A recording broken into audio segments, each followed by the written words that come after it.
दीवानाम साई बंदे, अलग है साई पूजा। सेवानाम साई बंदे, अलग है साई पूजा। ओम साई राम। साई पूजा चैनल के माध्यम से मैं मंजिता साईं बाबा का एक्सपीरियंस बताना चाहती हूँ, जो मुझे 2005 में हुआ था।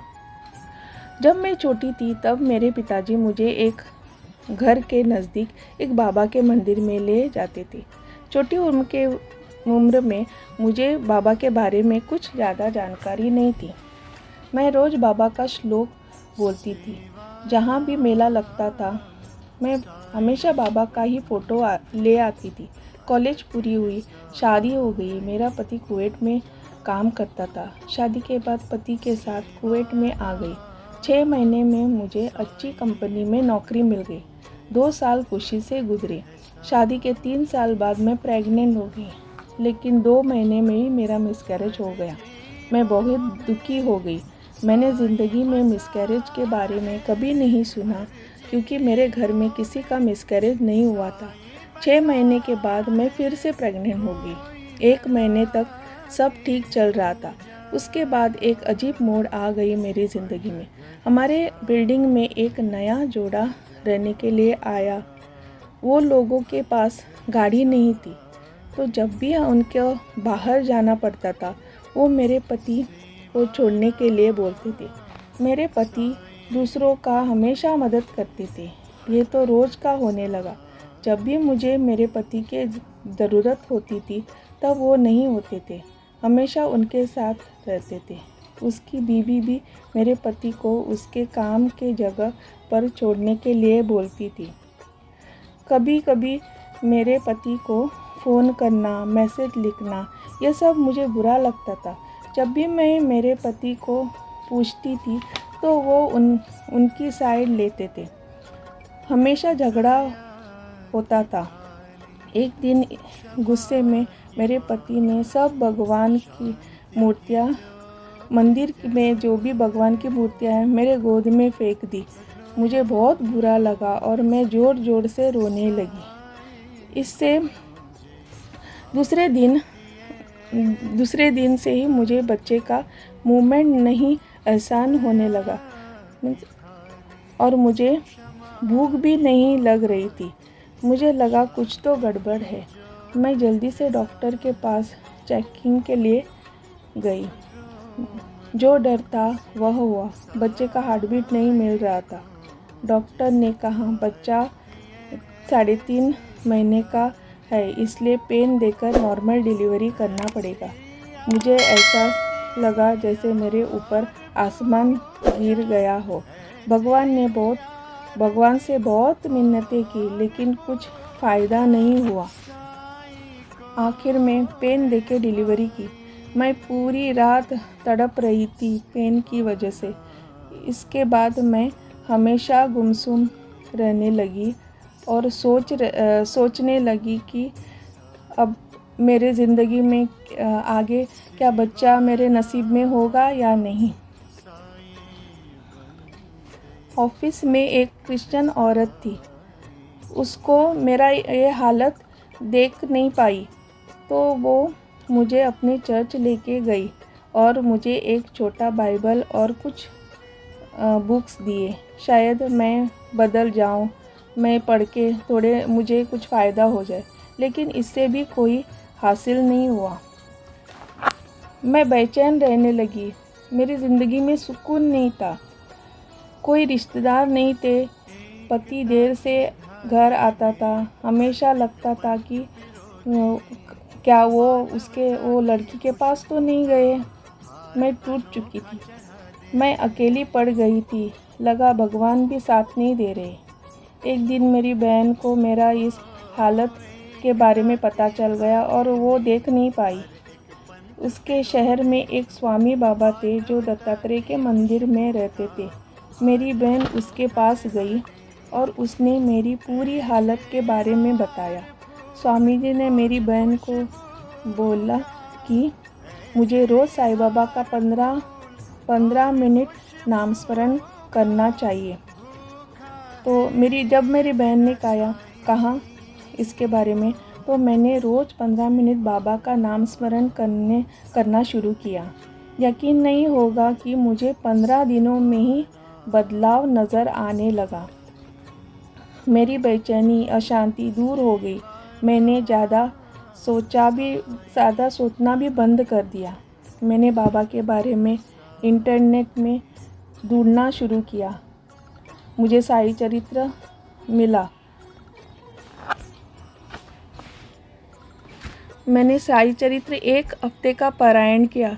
जब मैं अकेली रहती थी तब बाबा का भजन सुनने लगी।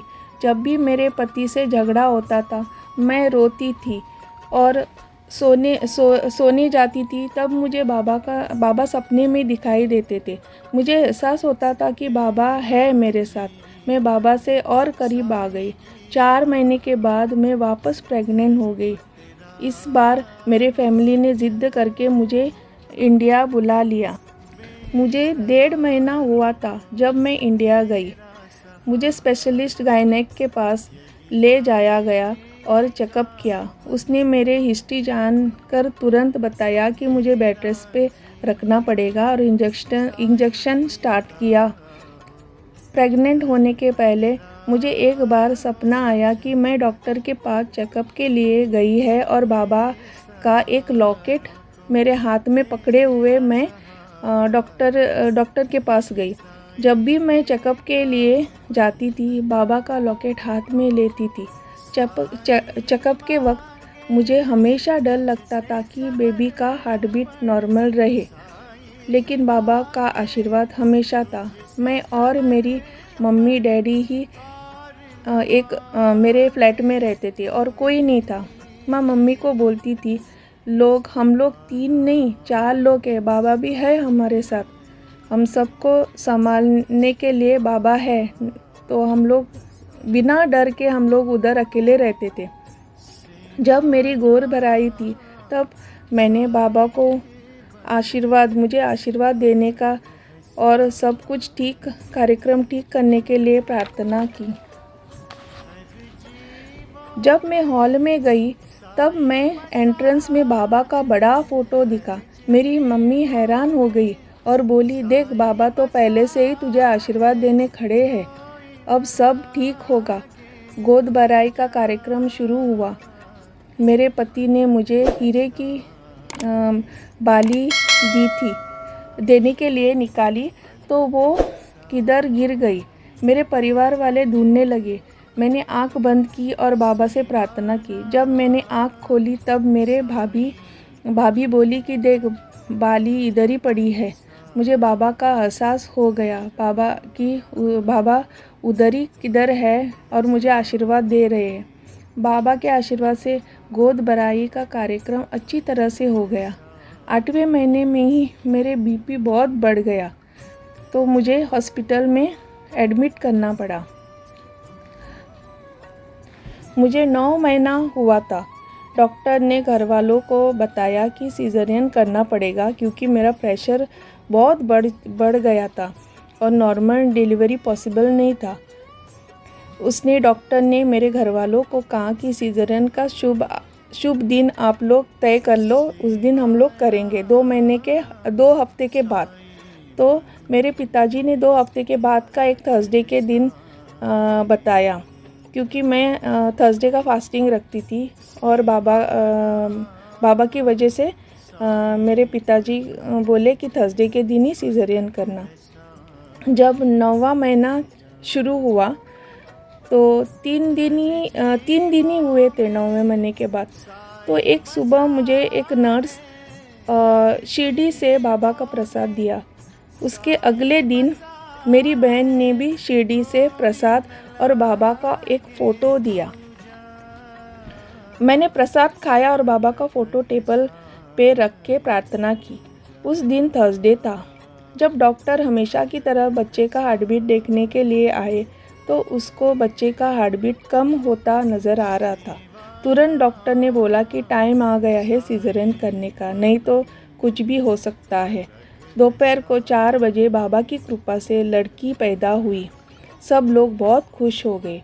मेरी भाभी बोली, तेरी बेटी 9 गुरुवार को पैदा हुई है। बाबा का वार और 9 तारीख तो बाबा का प्रिय है और शुभ है।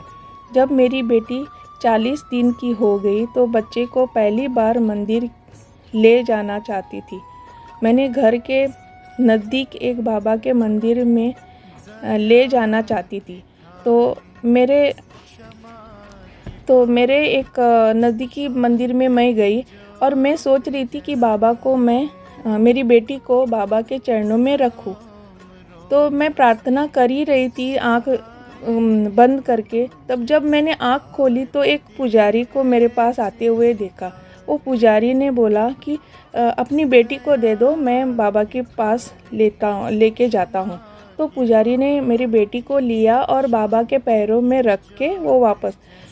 ये एक चमत्कार ही था जो बाबा ने मेरा चमत्कार करके मेरा विश पूरा किया। मैं बहुत खुश हो गई। मैंने सोचा था कि मैं शिरडी लेके जाऊंगी, लेकिन सिज़ेरियन की वजह से मुझे जाना मुश्किल था, इसलिए मैंने सोचा मंदिर जाऊंगी नज़दीकी। तो मेरा चमत्कार से मैं खुश हो गई कि मैंने सोचा बाबा सब जानते हैं, मुझे सुन रहे हैं बाबा। इस तरह से बाबा ने हमेशा मेरा साथ दिया और मेरे ज़िंदगी में बहुत चमत्कार होने लगी। मैं ऐसा लगता था कि बाबा मेरे साथ, इसके बारे में मैं आगे और एक्सपीरियंस शेयर करूंगी। बाबा का बहुत बड़ा एहसास है मुझ पर। पूजा चैनल की वजह से मुझे ये एक्सपीरियंस शेयर करने को मिला। पूजा जी का बहुत बहुत धन्यवाद। और मैं बाबा से दुआ करती हूँ कि पूजा चैनल और आगे बढ़े। बाबा, पूजा चैनल की वजह से बहुत कुछ सीखी हूँ। इस तरह से गरीब लोगों को खाना देना। इधर गरीब लोग नहीं हैं। मैं तो ऑफिस में भी टी बॉय या ऑफिस बॉय, मेरे घर की नौकरानी को ही पैसे देती हूँ और कुछ खाने के लिए देती हूँ। 3 साल लॉकडाउन होने से इंडिया नहीं गई थी। तो मैंने सोचा था जब भी मैं इंडिया जाऊंगी मैं शिरडी ज़रूर जाऊंगी। और इस साल भी बाबा ने मेरी ये ख्वाहिश पूरी की और मुझे शिरडी भी जा सकी मैं। इसके बारे में मैं एक चमत्कार बाद में मैं शेयर करूंगी। तो मेरी पूजा चैनल से बहुत बहुत धन्यवाद। और मैं पूजा दी से बहुत धन्यवाद बोलती हूँ। और मैं पूजा चैनल और भी आगे बढ़े, यही प्रार्थना करती हूँ। ओम साई राम। सच्चिदानंद सद्गुरु साईनाथ महाराज की जय।